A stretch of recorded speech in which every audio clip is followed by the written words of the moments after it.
Арыбаңыздар, мага козголгон сот соңуна келип калды.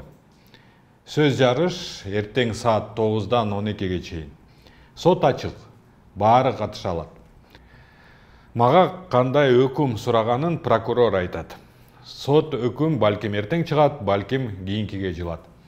Буга чейин бизге укук коргоо органдарынан далилдерди бурмалоо боюнча көптөгөн кайрылуулар түшкөн.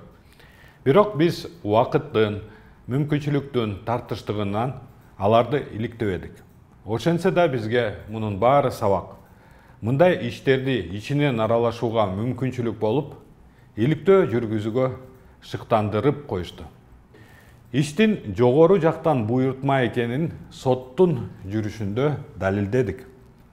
Тергөө, тинтүү, кармоо учурунда укук коргоо органдары чөнтөгүбүзгө баңгизат салып, кайра анын кантип атайы көз боюмочулук максатында кылмыш процессуалдык кодексине тиркешкенин көрдүк.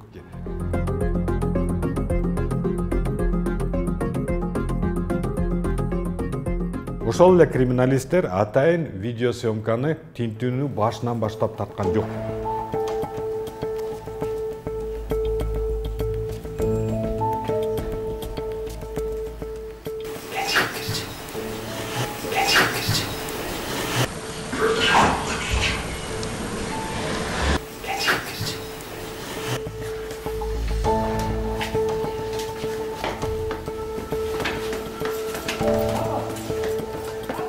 Чөнтөгүмө баңгизат салуу үчүн шаардык ички иштер башкармалыгынын спецназдын командири Данияр Байгазиевке 1 мүнөт убакыт беришкен.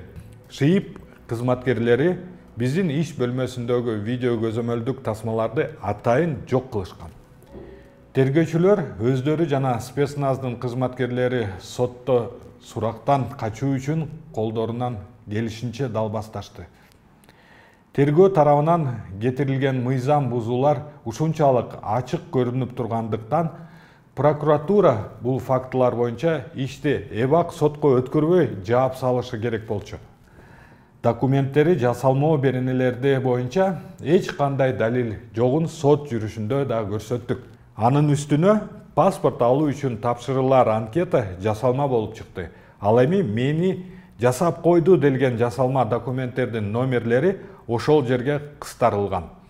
Так айтканда, УКМК кызматкерлери баардык ишти коргоочу элементтери жок.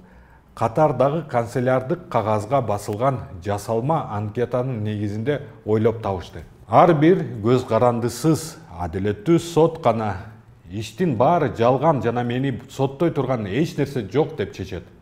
Бул жерде негизги сөз көз карандысыз. Бийлик биздин команданы куугунтукка алганына туура 1 жыл болду. УКМК былтыр сентябрда бизди аңдууга алганын жарыялаганбыз. Ошондон бери биздин команда нени гана көрбөдү. Мен биздин көрүүчүлөргө, колдоочуларга, дегеле тилектештерге ыраазычылык билдирем. Мамлекеттин өнүгүшүнө тоскоол болгондор менен күрөшүүгө күч берген силерсиңер. Постсоветтик мейкиндиктеги кээ бир өлкөлөрдө эле Кыргызстанда да диктатура орнотууга аракет кылган коррупционерлер менен күрөшүүдөбүз. Биз жеке кызыкчылык, ачкөздүк, байлыкка туйтунууну көздөп, мамлекеттин кызыкчылыгынан да өз кызыкчылыгын жогорку койгондор менен күрөшүп келебиз. Эл башкарган демократиялык өлкөнүн аталышы эртең эмес, бүгүн бийликте турган бир уч интриган саясатчылардан көз каранды эмес. Демократия, акыйкаттык, мыйзамдуулук биздин жүрөгүбүздө. Элибиз эбактан эле өзү менен өзү, а бийлик элден бөлүндүп алган. Аны соңку окуялар көрсөттү. Өлкө үчүн ушундай оор күндөрү мен мамлекет башчынын сөзүн көптөн көп күттүм. Бирок анын кайрылуусун угуп, шабайым сууду. Ал тышкы коркунуч алдында баарын бириктирип, экономикада, коргонууда, курулушта, өндүрүштө, илимде, билимде баардык жерде бурулуш жасоого түрткү дем берер сөз айталган жок элге. Бирок ал өзүнүн жеке таарыныштарынан, интригалар чегинен чыга алган жок. Кайра эле баягы уңулдап наалыганы. Өз атандаштарын ички душман атап, өз жарандарын тышкы агрессор менен салыштырды. Садыр Жапаров менен Камчыбек Ташиев эко жүргүзгөн бийлик түбөлүк эмес, эртеби кечпи өз күнөө үчүн жооп берет. Кылмыштуу аракетсиздиги, шыкууда ооз ачпай отурганы, адамдар өлүп жатса да алдыда болор чабуулду билип туруп, бирок аны бүт дүйнөгө жарыялап, алдын алууга аракет кылган жок. Рахмондукова баары түшүнүктүү. Бул тажик элинин көйгөйү. Ага чыдайбы, чыдабайбы өз алдынча чечим чыгарат. Тажик эли менен талашчу нерсебиз жок. Тарыхты карасак, тажик эли менен кыз алышып, кыз беришип келгенбиз. Каныбыз журулушкан калкпыз. Ошол эле тажик элинин кызы Санира Биганын кыргызча ысымы Каныкей. Кыргыз элинин эс тутумунда Каныкей Манастын Акылман ханышасы катары миңдеген жылдар бою өчпөй келет. Ошол эле улуу эпосто Каныкей жана Семетейге тажик эли баш калка болуп, Манас өлгөндөн кийин интригандар, саясатчылар аларды куугунтукка алышканы белгилүү. Биздин болочок эл башчыбыз Семетейди данышман калыс кылып өстүргөн тажик эли болгон. Тарыхта кыргыздар эр кайраттуу, айкөлдүгү менен атагы чыкса, тажиктер акылмандыгы, чыдамкайлыгы менен таанылган.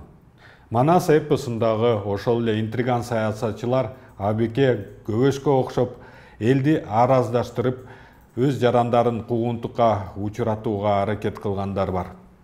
Семетей эпосундагыдай эки эл интриганттарды жеңип, достук, үй бүлөлүк мамилелер калыбына келип, эки өлкө өнүккөн, эгемендүү, бакубат жашоо курарына ишенем.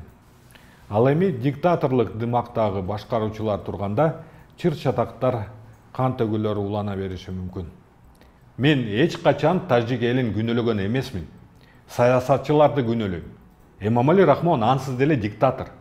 Өлкө ичинде аны менен эч ким талашууга батынбайт. Садыр Жапаров менен Камчыбек Ташиевдин да кыялы ошол. Бирок биздин команда муну болтурбоо үчүн бардыгын жасайт. Биз алардын былыктарын көрсөтүүнү токтотпойбуз. Алардын кызматтагы туугандарын, коррупциялык схемаларын, кызмат абалынан кыянаттык менен пайдалангандарын иликтей беребиз. Ал эми эртең саат 9-да Кыргызстанда прокуратура менен соттору канчалык көз карандысыз экенин көрө алабыз. Биздин ишибизге кайдыгер эмес, биз үчүн кабаттыр болгондордун баарын Свердлов сотуна чакырам. Кыргызстандагы эркин көз карандысыз журналистиканын гана эмес, бүтүндөй сот укуктук системанын, прокуратуранын, деги эле Кыргызстанда диктатура болобу же жокпу тагдыры чечилет. Комментарийлерде биздин команданы колдоп, иши сөзү ою менен айткан ар бир адамга дагы бир жолу ыраазычылык билдирем. Жеңиш биздики болорун ишенем. Анткени биз чындык тараптабыз.